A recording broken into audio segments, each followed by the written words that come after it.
नमस्कार मित्रों, आप सभी का चाणक्य अनअकैडमी में हार्दिक स्वागत है। आज मित्रों मेरे साथ हैं बीरबल जी चौधरी, जिन्होंने आईईएस परीक्षा के अंदर पूरी इंडिया के अंदर टॉप स्थान हासिल किया है। सबसे पहले श्रीमान जी, आपका हमारे यूट्यूब चैनल पर स्वागत है। बहुत बहुत धन्यवाद आपका। तो सर, सबसे पहले आप अपना सामान्य हमें परिचय बताइए सर। मेरा नाम बीरबल चौधरी है। मैं सनावड़ा कला भीमदल से हूँ। अच्छा। और मैंने मेरी प्राइमरी स्कूलिंग है वो मैंने मेरे गांव से की है। उसके बाद मैं 9 से लेकर 12 तक मैंने यहाँ पे बाड़मेर में मयूर नोबल से की है। उसके बाद में 1 साल कोटा तैयारी करने के बाद में मुझे एनआईटी वारंगल में एडमिशन का मौका मिला as a civil engineering student. और मैंने मेरी बीटेक करने के बाद में 2 साल वहाँ दिल्ली मेडीजी में कोचिंग की और दूसरे प्रयास में मुझे ये सफलता हासिल हुई है। और मेरी पूरे भारत में 44वीं रैंक लगी है, 44। अच्छा, पूरी इंडिया में 44वीं रैंक के साथ सर सेलेक्ट हुए हैं। तो सर, आप ग्रामीण पृष्ठभूमि से हो या शहरी पृष्ठभूमि से? नहीं, मैं ग्रामीण पृष्ठभूमि से हूँ। पिताजी मेरे खेती करते हैं। अच्छा अच्छा, आपके पिताजी किसान हैं। आपकी आर्थिक परिस्थितियाँ किस प्रकार की है सर? मेरी आर्थिक परिस्थितियाँ सामान्य है, इतनी भी मैं कहूँगा कि मतलब ख़राब नहीं है कि मैं आगे अपनी पढ़ाई को जारी न रख सकूँ। और ठीक है कि मेरे पिताजी ने कभी मुझे ये एहसास नहीं होने दिया कि घर में पैसों की मतलब तंगी वगैरह है। उन्होंने हमेशा मेरा सपोर्ट किया है। और मुझे ये लगता है कि मेरी सफलता में सबसे बड़ा हाथ उन्हीं का है। अच्छा अच्छा, तो आप इस क्षेत्र में सबसे पहले विचार कब आया इस क्षेत्र में आने का?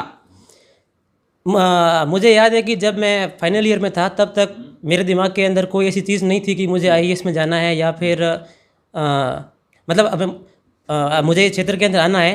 क्योंकि फाइनल ईयर में मेरा प्लेसमेंट हो गया था और मेरा पूरा मन यही था कि मैं प्राइवेट सेक्टर के अंदर ही जाऊंगा। लेकिन तब उसी वक्त एक मैकेनिकल के स्टूडेंट ने ऑल इंडिया रैंक 1 लेके आया था, मेरी कॉलेज से सीनियर थे मेरे।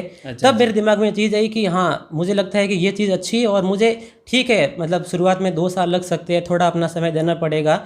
लेकिन इस फील्ड में मुझे जाना चाहिए। और बस वहीं से प्रेरणा मिली और बस उन्हीं से ये सफलता हासिल हुई है। तो सर, अब हमें बताइए, इस आईईएस परीक्षा को पास करने के लिए क्या रणनीति आपने अपनाई, और इसके बारे में सर थोड़ा विस्तार से हमें बताइए। एक्चुअली क्या होता है कि इसमें 3 स्टेप होते हैं। सबसे पहले होती है प्री एग्ज़ाम, उसके बाद में मेंस, फिर होता है इंटरव्यू। तो आपको हर स्टेप के अंदर उसकी बहुत अच्छे से तैयारी करनी पड़ती है। जैसे प्री के अंदर सिर्फ टेक्निकल नहीं होता है, उसमें जीएस का भी कुछ मतलब पार्ट होता है। 200 मार्क्स का होता है जीएस। तो जीएस के अंदर थोड़ा हमें अलग पढ़ना पड़ता है क्योंकि उसकी वो इतनी हैबिट नहीं होती है। क्योंकि जो मतलब टेक्निकल स्टूडेंट्स होते हैं वो जनरली टेक्निकल ही पढ़ते हैं, जीएस का इतना आइडिया नहीं होता है। थोड़ा उसमें शुरुआत में दिक्कत होती है, लेकिन जब आप एक बार शुरू करते हैं तो फिर धीरे धीरे आप उस फील्ड के अंदर भी सेट हो जाते हैं। और उसके बाद में मेंस है, वो पूरी तरीके से लिखित होता है। वहाँ पे 6 घंटे का टोटल एग्जाम होता है, 2 पेपर होते हैं, उसकी आपको अलग से तैयारी करनी पड़ती है। और उसके बाद में फिर जब इंटरव्यू होता है तो आप जो मुझे लगता है 3-4 मॉक दे दीजिए, शायद सफिशिएंट है उसके लिए। अच्छा अच्छा, इस भर्ती प्रक्रिया में कुल कितना समय लगता है सर? देखो, वो डिपेंड करता है स्टूडेंट के ऊपर। मैंने बहुत सारे स्टूडेंट्स ऐसे भी देखे हैं जो पिछले 6 साल से इसके अंदर, लेकिन उनका सिलेक्शन नहीं हुआ है। कुछ ऐसे भी है जिन्होंने पहले ही अटैम्प्ट के अंदर कर लिया है।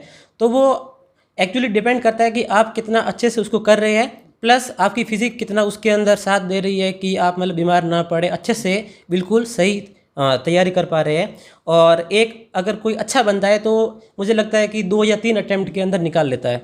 अच्छा अच्छा, तो आपके इस क्षेत्र में अगर कोई अभी युवा आना चाहे तो आप उस युवाओं को क्या संदेश देना चाहेंगे सर? मैं बस यही संदेश देना चाहता हूँ कि आप देश की जिस भी सेवा के अंदर जाए, क्योंकि आईएएस हो, ईएस हो, एफएस हो या पीएस हो, जहाँ भी आपको पब्लिक की सेवा करने का मौका मिले, बिल्कुल आपको आना चाहिए। और आप देखो, ये मैटर नहीं करता है कि आपका जो पास्ट है वो कैसा है।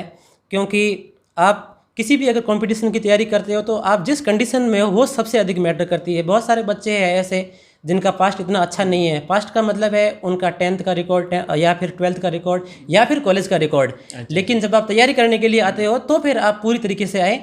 ऐसा नहीं कि आपने जो कॉलेज के अंदर मतलब आपने अपना टाइम वेस्ट किया, उस तरीके से नहीं। जब आप एक बार तैयारी शुरू करो तो फिर पूरी तरीके से करो, और सबसे अधिक वही मैटर करती है। अच्छा अच्छा, तो इस भर्ती प्रक्रिया में सर ये आरक्षण और सीटों का भी कुछ रोल होता है सर?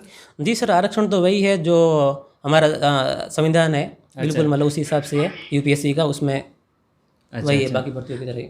बहुत बहुत धन्यवाद सर, आज युवाओं को आपने प्रेरित किया और इस चैनल से जुड़े हुए युवाओं को आपने एक नई प्रेरणा दी। सर बहुत बहुत धन्यवाद। Thank you sir. सब्सक्राइब करें हमारा यूट्यूब चैनल, बेल आइकन को क्लिक करना ना भूलें, जिससे आगे आने वाले सभी यूट्यूब अपडेट्स, वीडियोस, नोटिफिकेशंस आपको मिलते रहें।